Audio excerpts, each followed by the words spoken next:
நம்ம இன்றைக்கி ஒரு சிம்பிள் சாம்பார் பார்க்க போகிறோம். பருப்பு ஆல்ரெடி ஊற வச்சு கழுவி வச்சுருக்கேன். 1/4 டேபிள் ஸ்பூன் போல் மஞ்சள் சேர்த்துக்கலாம்.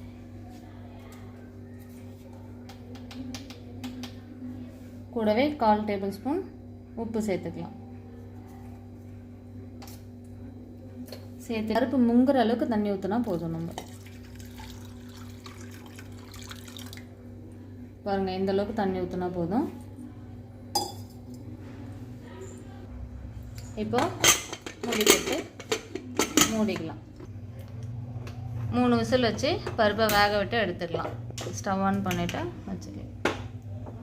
3 விசில் போதும் மக்களே. 3 விசில் விட்டு நல்லா வெந்துடுச்சு. இப்போ ஓப்பன் பண்ணிக்கலாம். பாருங்கள், இந்த அளவுக்கு வெந்து வந்தால் போதும். இதை நம்ம ஒரு கரண்டி வச்சு மசிச்சு விட்டுக்கலாம். இப்படி இந்த மாதிரி.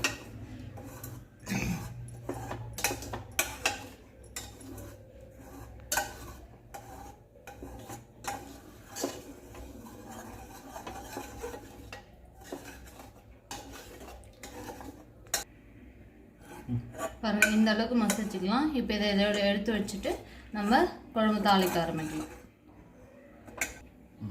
ஒரு கடாய் வச்சுக்கிட்டோம். தேவையான அளவு எண்ணெய் ஊற்றிக்கலாம்.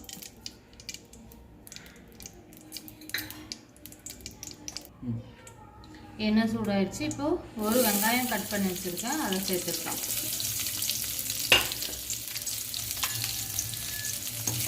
நல்லா வதக்கி விட்டுக்கலாம்.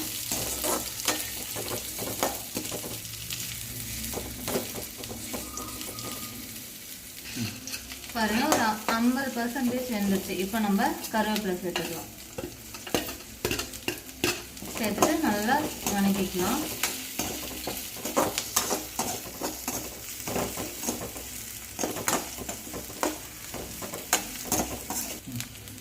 இப்போ ஒரு பச்சை மிளகாய் சேர்த்துக்கலாம். நான் காரத்துக்கு ஏற்ற மாதிரி ஒரு பச்சை மிளகாய் சேர்த்துருக்கேன். சேர்த்துட்டு நல்லா எண்ணெயிலே வதக்கிக்கலாம்.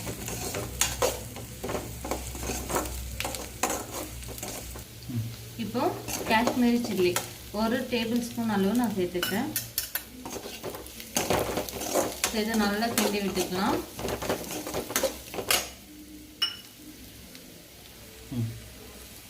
பாருங்க, இது வணங்கி வந்துருச்சு.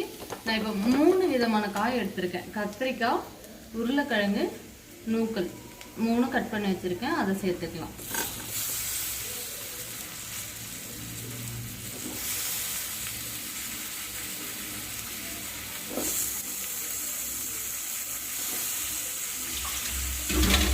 சேர்த்துட்டு நல்லா வதக்கி விட்டுக்கலாம்.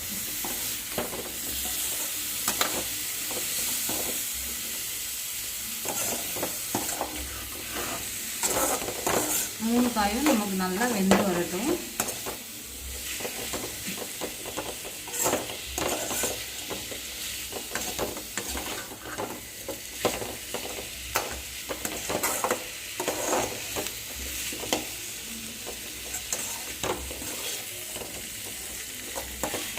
ஒரு 2லேருந்து 5 நிமிஷம் நல்லா வேகட்டும்.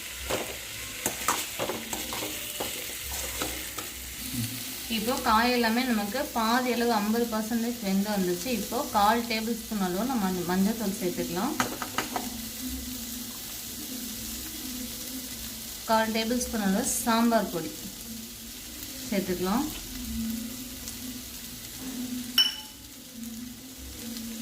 1/4 டேபிள் ஸ்பூன் அளவு நம்ம சீரக பொடி சேர்த்துக்கலாம்.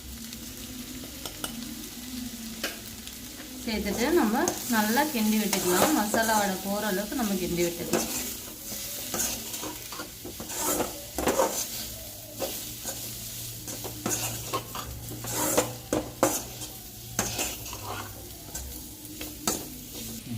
இப்போ தண்ணி சேர்த்துக்கலாம். தேவையான அளவு சேர்த்துக்கலாம். நம்ம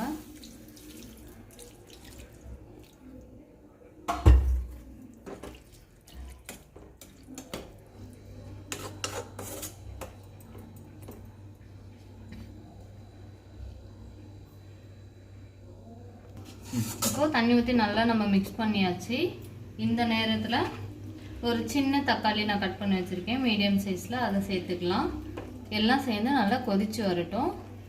அது வரைக்கும் வெயிட் பண்ணலாம். நம்ம ஒரு மூடி போட்டு மூடிக்கலாம். பாருங்க குழம்பு நல்லா கொதிச்சு வந்துருச்சு. நம்ம போட்ட காயெல்லாம் ஃபுல்லாகவே நமக்கு வெந்து வந்துருச்சு. இந்த பதத்தில் இருக்கும்போது நான் ஆல்ரெடி ஒரு நெல்லிக்காய் சைஸ் ஊற வச்சுருக்கேன் புளி, அதை கரைச்சி நம்ம சேர்த்துக்கலாம்.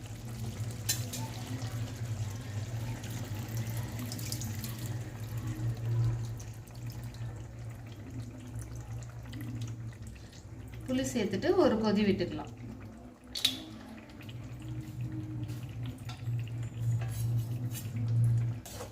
பாருங்க நல்லா ஒரு வாட்டி கிண்டி விட்டுட்டு இப்போ ஒரு கொதி விட்டுக்கலாம். பாருங்க புளி ஊற்றி நல்லா வெந்துருச்சு. இப்போ நம்ம ஆல்ரெடி குக்கரில் வேக வச்சு எடுத்து வச்சுருக்க பருப்பை சேர்த்துக்கலாம்.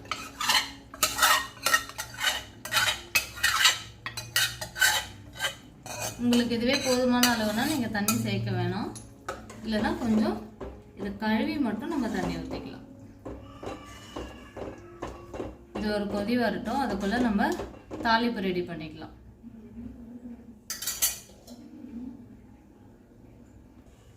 இப்போ தாளிப்புக்காக ஒரு குட்டி கடாய் வச்சுருக்கேன். தேவையான அளவு எண்ணெய் சேர்த்துக்கலாம். எண்ணெய் நல்லா சூடாகி வரட்டும். எண்ணெய் சூடாயிடுச்சு, உளுந்து சேர்த்துக்கலாம். அடுத்து கூடவே கடுகு,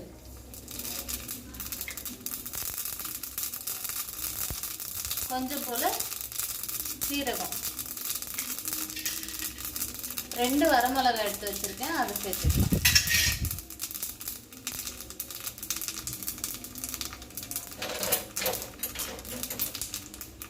தீஞ்சிராம இப்படி கிண்டி விட்டுக்கலாம்.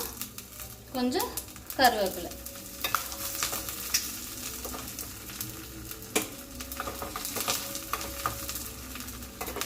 அப்படியே எடுத்து நம்ம குழம்புல சேர்த்துக்கலாம்.